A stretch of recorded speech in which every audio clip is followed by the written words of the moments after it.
જામનગર જિલ્લામાં આપ સૌ જાણો છો કે હાલમાં એક વરસાદી માહોલ છે અને આવતા 2-3 દિવસ સુધી પણ ભારેથી અતિભારે વરસાદની આગાહી આપણા જિલ્લા માટે કરવામાં આવી છે હવામાન ખાતા દ્વારા.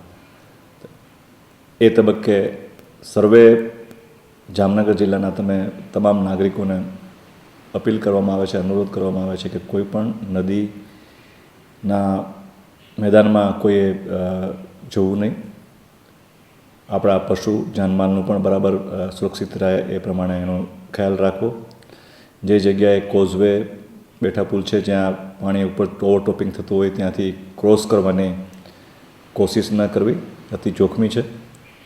અને આમ છતાં કાંઈ પણ મુશ્કેલી પડે તો જિલ્લા કંટ્રોલ રૂમમાં, ડિઝાસ્ટર કંટ્રોલ રૂમમાં ફોન કરીને મદદ મેળવી શકો છો. દરેક મામલતદાર કચેરીમાં, તાલુકામાં પણ ફોન કરીને મદદ મેળવી શકો છો.